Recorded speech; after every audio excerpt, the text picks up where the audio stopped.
Oke, setelah kita mempelajari tentang rank, tentang deviasi rata-rata, maka kali ini kita akan belajar tentang deviasi standar atau disebut standar deviation. Pengertian standar deviasi atau standar deviation diberi lambang sigma. Ya, jadi lambang ini disebut sigma atau SD, standar deviation. Ini dikarenakan deviasi rata-rata yang memiliki kelemahan yang sudah saya sebut di atas, sehingga perlu dibakukan atau distandarisasikan sehingga memiliki kadar kepercayaan atau reliabilitas keajekan konsistenan yang lebih baik dari rank dan deviasi rata-rata. Oke, untuk mencari deviasi standar atau standar deviasi, ini ada beberapa bentuk ya. Yang pertama adalah dengan data tunggal yang semua skornya berfrekuensi 1. Ya, langkah-langkahnya, pertama mencari minnya, yang kedua kita mencari deviasi yaitu X sama dengan X score dikurang min atau rata-rata. Yang ketiga dengan mengkuadratkan ya nilai deviasi X kecil sehingga diperoleh deviasi kuadrat. Setelah itu dijumlahkan sehingga diperoleh sigma X kuadrat. Nah, yang keempat dengan mencari deviasi standar atau standar deviasi dengan rumus. Nah, ya, ada dua rumus. Yang pertama adalah SD, standar deviasi sama dengan akar sigma X kuadrat dibagi N, atau jumlah frekuensi, atau sigma atau standar deviasi sama dengan akar sigma dalam kurung XI ya, dibagi X bar rata-rata dibagi dengan kita ulangin lagi, sigma sama dengan atau standar deviasi akar sigma dalam kurung XI dikurang X bar ya, tutup kurung dibagi N ya, jumlah frekuensi. Oke, langsung saja kita lihat contoh yang pertama, yaitu contoh data tunggal yang semua skornya berfrekuensi 1. Di sini sudah ada tabel dengan nilai skor 73, 78, 60 dan sebagainya dengan frekuensi masing-masing 1. Yang pertama adalah kita mencari minnya, yaitu dengan rumus sigma X dibagi N. Jadi nilai skor X besar ya, masing-masing dijumlahkan, maka sigma X diperoleh 490. Nah, lalu jumlah frekuensinya sama dengan 7. Jadi nilai rata-ratanya adalah 490 dibagi 7 sama dengan 70. Nah, selanjutnya kita mencari deviasi yaitu X dikurang rata-rata. Nah, ketika sudah diketahui nilai rata-ratanya, maka masing-masing nilai skor seperti contohnya 73 dikurang 70 nilai rata-ratanya, maka hasilnya plus 3. 78 dikurang 70 maka hasilnya plus 8 dan seterusnya. Maka diperoleh nilai X atau nilai deviasi X kecil adalah sigma X sama dengan 0 ya. Di sini sudah tidak menggunakan nilai mutlak lagi karena sudah tidak dipakai lagi, karena kita mencari standar deviasi bukan deviasi rata-rata lagi.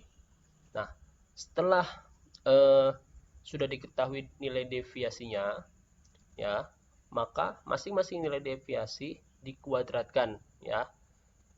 Plus 3 dikuadratkan menjadi 9. 3 dikali 3 9. Plus 8 ya, dikuadratkan 8 dikali 8 menjadi 64 dan seterusnya, sehingga diperoleh sigma X kuadrat atau jumlah ya dari deviasi kuadrat sama dengan adalah 340 Nah, ketika sudah diketahui sigma X kuadrat, maka kita masuk rumus SD standar deviasi, yaitu akar sigma X kuadrat dibagi N, yaitu akar sigma X kuadrat sudah diketahui 346 dibagi N, ya N nya 7, maka 346 dibagi 7 sama dengan 7,03.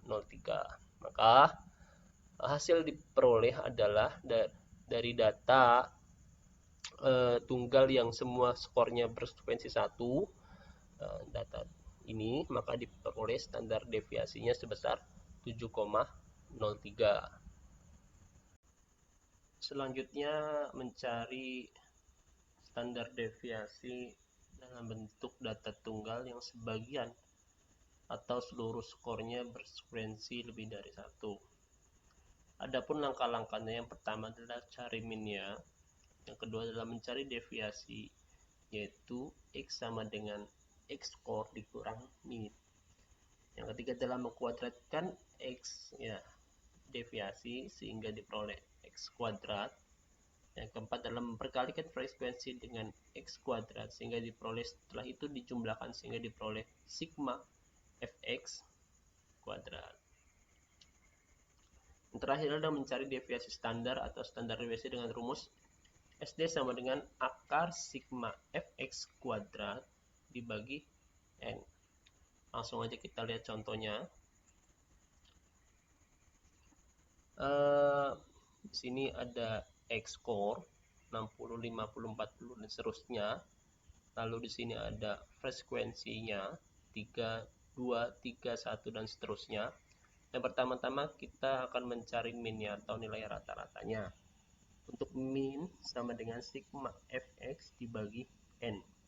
Nah, yang pertama adalah kita untuk mencari Fx, ya, maka yang pertama adalah X dikali F adalah 60 dikali 2 sama dengan 120.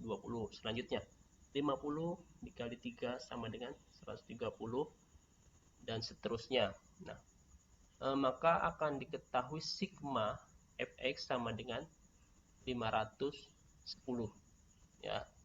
Ketika sudah diketahui sigma Fx-nya, lalu kita bagi dengan N, jumlah frekuensinya. Di sini diketahui jumlah frekuensinya itu sebanyak 17. Jadi nilai rata-ratanya adalah 510, ya, dibagi 17 sama dengan 30. Nah, ketika diketahui rata-ratanya, maka kita akan mencari nilai deviasi X kecilnya dengan cara nilai skor atau X dikurang rata-ratanya. Di sini ada 60 dikurang rata-rata sebanyak 30 sama dengan plus 30. Selanjutnya 50 dikurang nilai rata-rata atau dikurang 30 sama dengan plus 20 dan seterusnya. Maka akan diperoleh sigma X atau sigma deviasi, ya, sama dengan plus 20, ya.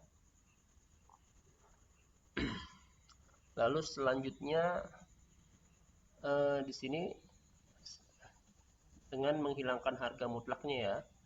Jadi 30 tambah 20 tambah 10 tambah 0 min 10 min 20 sama dengan plus 20 dengan menghilangkan harga mutlaknya, dikembalikan asalnya. Lalu dari harga X kecil ini, ya, X deviasi dikuadratkan. 30 dikali 30 sama dengan 900, 20 dikali 20 sama dengan 400 dan selanjutnya. Maka akan diperoleh sigma X kuadrat sama dengan ini dijumlahkan, ya, sampai bawah menjadi 19.000, ya. Ketika sudah diketahui sigma X kuadrat sama dengan 19.000, selanjutnya adalah kita mencari Fx kuadrat, yaitu frekuensi dikali X kuadrat, ya. Yang pertama adalah 2 dikali 900 sama dengan 1800, 3 dikali 400 sama dengan 1200 dan selanjutnya. Maka akan diketahui sigma Fx kuadrat sama dengan dijumlahkan semuanya, hasilnya adalah 5200. Nah, kita kembali lagi ke rumus standar deviasi, yaitu akar sigma fx kuadrat dibagi n. Jadi adalah SD sama dengan akar 5200 ya, sigma fx kuadrat dibagi n. N-nya berapa? 17. Jadi di akar 5200 dibagi 17 sama dengan 17,49. Ya, sudah paham ya untuk mencari standar deviasi dengan data tunggal dengan apa? Dengan yang sebagian atau seluruh skornya berfrekuensi lebih dari 1, nah, maka diketahui hasilnya adalah 17,49. Paham ya teman-teman? Oke, kita lanjutkan. Selanjutnya mencari bentuk ketiga dari standar deviasi atau deviasi standar dengan mencari deviasi standar data kelompok. Adapun langkah-langkahnya, yang pertama kita mencari midpoint-nya atau titik tengahnya dari antar interval. Yang kedua, kita kalikan angka midpoint-nya dengan frekuensinya masing-masing interval. Yang ketiga, kita mencari min-nya ya. Ketika diketahui midpoint-nya dan frekuensinya. Yang keempat, lalu kita mencari deviasi, yaitu dengan rumus X sama dengan X core dikurang min. Yang kelima, dengan cara menguadratkan X sehingga diperoleh X kuadrat. Yang keenam, kita mengalikan frekuensi dengan X kuadrat sehingga diperoleh, setelah itu dijumlahkan sehingga diperoleh sigma fx kuadrat. Yang ketujuh, selanjutnya kita mencari deviasi standar atau standar deviasi dengan rumus SD atau standar deviasi sama dengan akar sigma fx kuadrat dibagi n, jumlah frekuensi. Ya, langsung aja kita lihat contohnya. Di sini ada beberapa interval ya, data dari standar deviasi data kelompok. Yang pertama adalah untuk mencari standar deviasi data kelompok, kita mencari midpoint-nya. Nah, di sini intervalnya dari 33 sampai 39. Cara mencari midpoint-nya dulu kita mencari median titik tengahnya, yaitu dengan cara 33 tambah 39 dibagi 2 sama dengan 36. 26 ditambah 32 dibagi 2 sama dengan 29, dan seterusnya. Di sini akan menghasilkan X core, X bekas X besar. Nah, selanjutnya ketika kita sudah mendapatkan midpoint-nya, lalu kita kalikan angka midpoint dengan frekuensi masing-masing interval. Jadi angka ini midpoint-nya kita kalikan masing-masing dari frekuensinya. Nah, di sini frekuensinya 2. Ya. Maaf. Di sini frekuensinya 2. Dikalikan 36 menjadi 72 ya. Terus selanjutnya pada kolom kedua di sini frekuensinya 8 ya. Terus dikalikan 29, maka hasilnya 232 dan seterusnya. Nah, setelah sudah dikalikan angka midpoint-nya ya dengan frekuensi masing-masing interval, lalu kita cari min-nya. Rumus mencari min sama dengan sigma fx dibagi n, yaitu jumlah dari f kali x dibagi n atau jumlah frekuensi.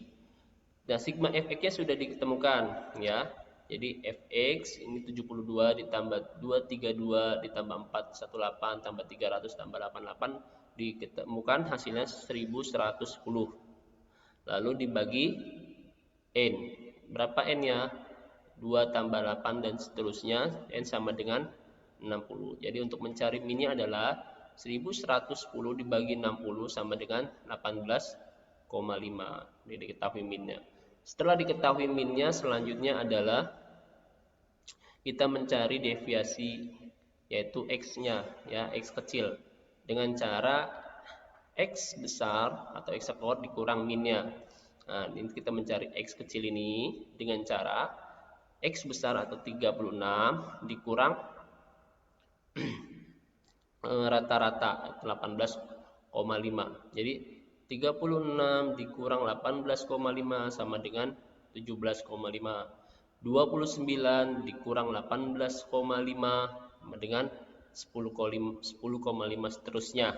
Nah, ketika sudah diketahui X-nya, deviasinya, maka kita mengkuadratkan X kecil atau deviasi menjadi kuadrat 2 atau dikuadratkan, ya. 17,5 dikuadratkan menjadi 306,25. 10,5 dikuadratkan menjadi 110,25 dan seterusnya. Nah, ketika sudah dapatkan kuadratkan masing-masing, lalu kita memperkalikan frekuensi, ya, mengkalikan frekuensi dengan X pangkat 2 atau tadi X kuadratnya, yaitu 2 kali 306,5 sama dengan 612,5. 8 dikali 110,5 sama dengan 882 dan seterusnya. Nah, hasilnya adalah ketika dijumlahkan fx kuadratnya dijumlahkan, maka menghasilkan sigma fx sama dengan 2842. Nah, ketika sudah ditemukan sigma fx-nya sama dengan 2842, lalu kita mencari standar deviasinya atau deviasi yang sudah distandarkan, dibakukan, yaitu dengan rumus AD sama dengan sigma fx2 kuadrat dibagi n. Nah, sigma fx kuadratnya sudah diketemukan, ya. Nah, di sini ada kuadrat, ya, fx kuadrat sudah ditemukan 2842, lalu n-nya adalah 60. Maka untuk mencari standar deviasi 2842 dibagi 60 sama dengan 47,6. Jadi dari data tersebut, data ini kita sudah mengetahui nilai dari standar deviasinya, yaitu sebesar 47,36. Oke, selanjutnya kita masuk ke variabilitas bentuk lain, yaitu varians, ya. Jadi kita baca dulu pengertiannya, teman-teman. Varians adalah suatu angka yang menunjukkan ukuran variabilitas yang dihitung dengan jalan mengkuadratkan standar deviasi. Jadi apabila dalam sebuah distribusi harga standar deviasi sudah ditemukan, apabila masih diminta mencari variansnya, maka tinggal mengkuadratkan hasil standar deviasi tersebut. Jadi ketika hasil standar deviasi dari data tertentu sudah ditemukan, maka untuk mencari variansnya kita hanya mengkuadratkan. Dan sebaliknya, ketika kita sudah menemukan nilai varians, ya, dari suatu data, lalu kita diminta untuk mencari nilai standar deviasinya, maka kita tinggal mengakarkannya, ya, teman-teman. Sudah paham? Jadi deviasi varians merupakan jumlah kuadrat semua deviasi nilai-nilai individual terhadap rata-rata kelompok, ya. Jadi varians menggambarkan bagaimana persebaran suatu data, apakah data tersebut tersebar jauh satu dengan yang lain atau tersebar secara dekat. Varians merupakan salah satu teknik statistik yang digunakan untuk menjelaskan homogenitas kelompok. Jadi nilai varians itu adalah untuk mencari keseragaman dari kelompok data, ya. Nah, apakah kelompok data itu sejenis, homogenitas, ataukah agak jauh, agak heterogen, bermacam-macam. Nah, untuk mencari nilai keseragaman kelompok maka diperlukan pengukuran yang bernama varians, ya.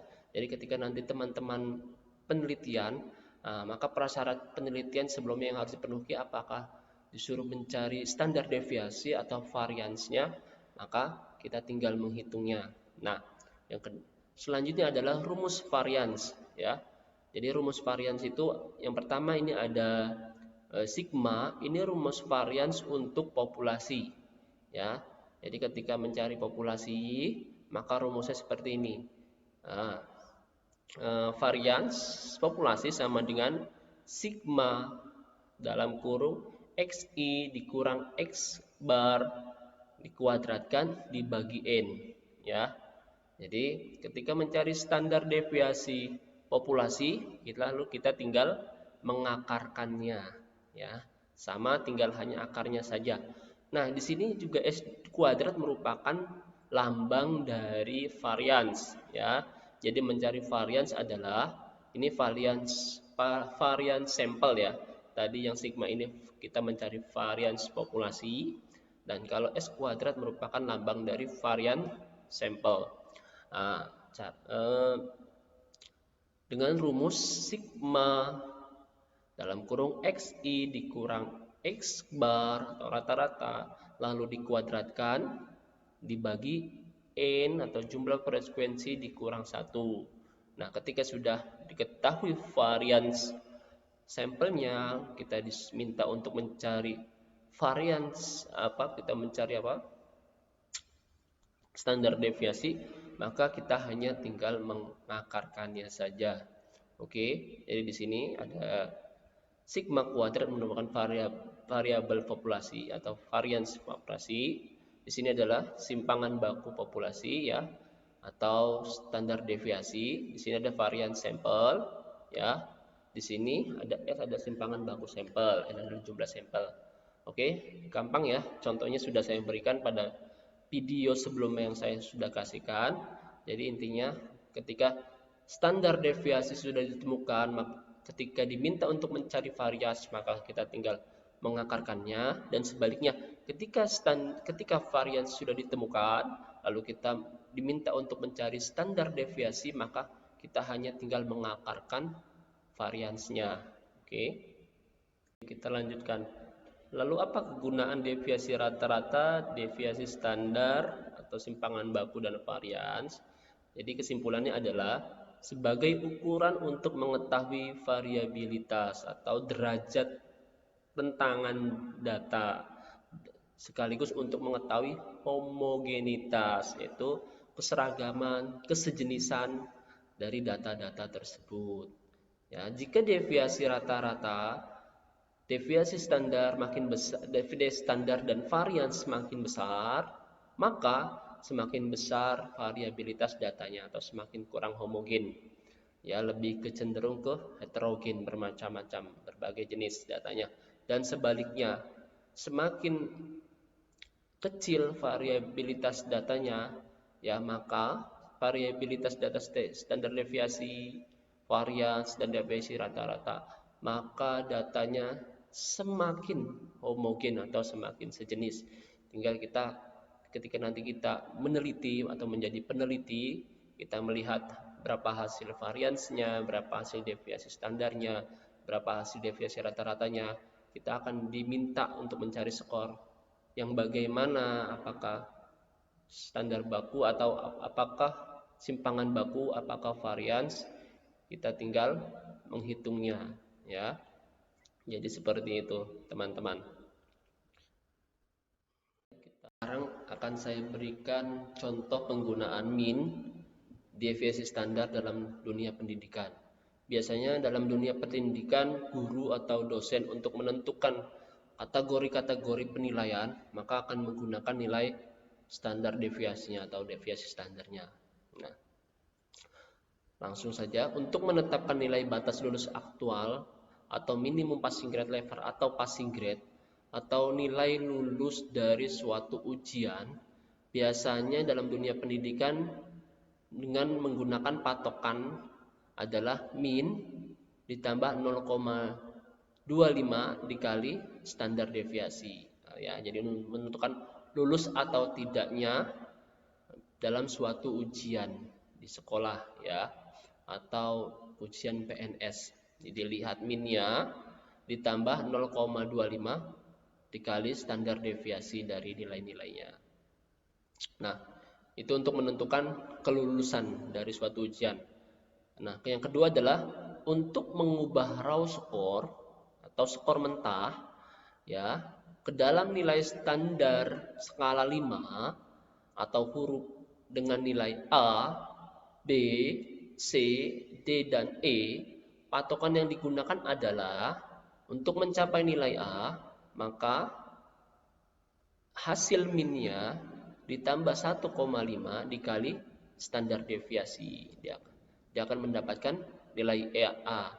Selanjutnya untuk mendapatkan nilai B, maka min ditambah 0,5 dikali standar deviasi. Untuk mendapatkan nilai C, min dikurang 0,5 dikali standar deviasi. Dan untuk mendapatkan nilai D atau lebih bawah lagi E, maka dengan cara min dikurang 1,5 dikali standar deviasi ya. Langsung aja kita contoh saja ya. Konversi nilai skala 5. Konversi nilai berskala 5 yang sudah saya sebutkan tadi A, B, C, D, E. Misalnya ya, kita beri contoh. Dalam ujian akhir semester bidang studi evaluasi pembelajaran diikuti oleh 15 orang mahasiswa. Ya, yang mana skor maksimum ideal dari ujian tersebut adalah 100. Jadi ujian akhir semester ada 15 mahasiswa.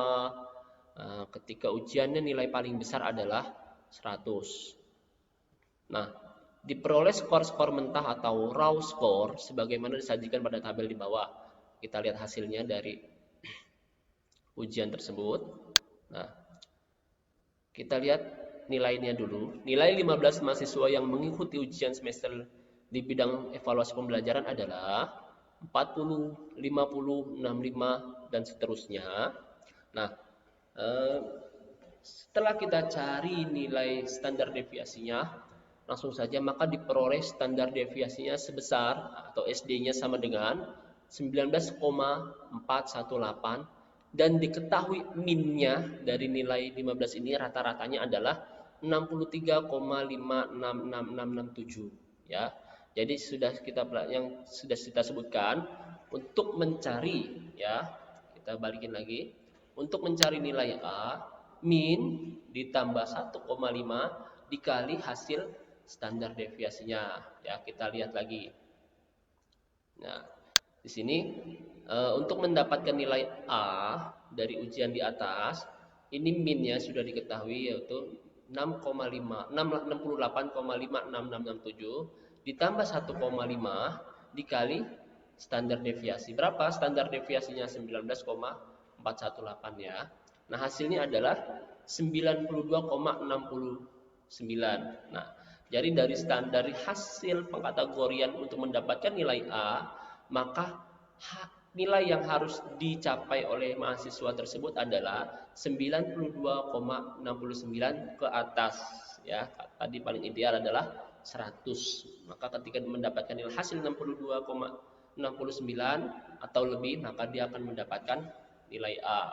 Nah, untuk mendapatkan nilai B, maka mahasiswa harus mempunyai nilai rata-rata 63,5666 ditambah 0,9 ya dikali 19,418.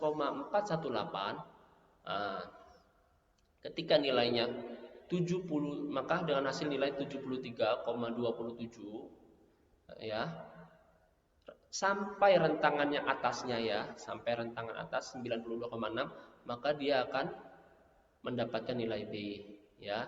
Jadi dia akan dan seterusnya dia akan mendapatkan nilai C ya. Ini patokannya hasil rata-rata ujian mahasiswa tadi dikurang 0,5 dikali standar deviasi, maka mahasiswa akan mendapatkan nilai C ketika nilai rentangnya antara 53,85 ya dari rentangan atasnya, batasnya 73,27.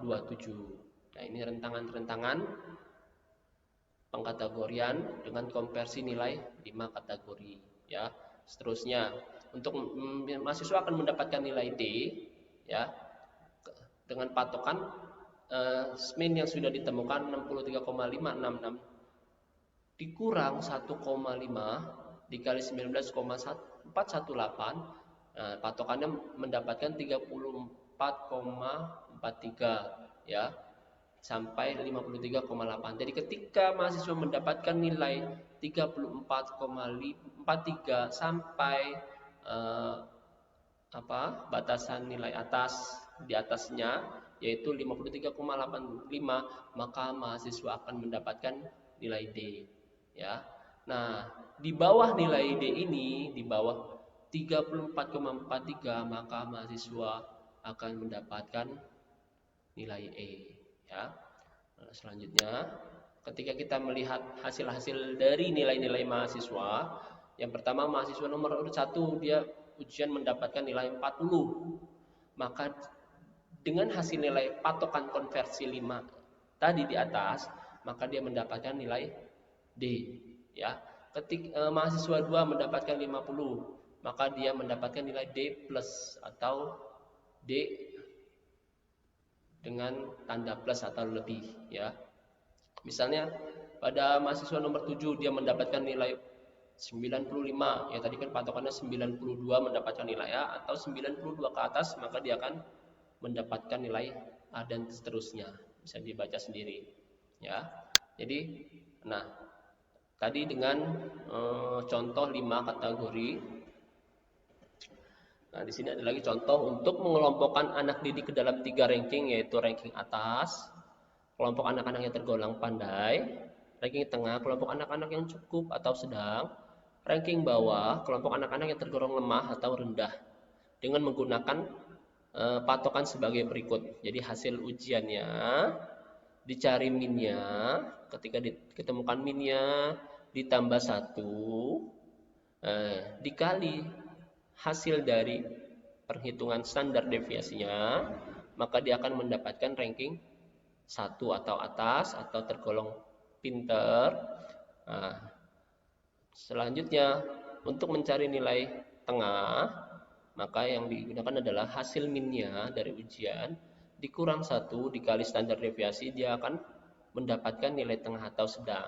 Di bawah dari nilai tengah, maka dia akan mendapatkan ranking bawah atau ranking 3 ya, dari 3 kategori: pintar, sedang, dan rendah ya. Oke, mungkin teman-teman sekian video dari saya. Saya menyadari masih banyak kekurangan dari penyampaian saya. Ini merupakan ikhtiar saya untuk dapat berkomunikasi dengan teman-teman dan kuliah kita berjalan dengan lancar ya. Karena masih banyak kendala dengan tidak dilaksanakan kelas offline, maka dengan berusaha kita mengerjakan dengan cara online. Ya udah, sekian, terima kasih pada teman-teman. Ada kurang lebih yang saya mohon maaf. Assalamualaikum warahmatullahi wabarakatuh.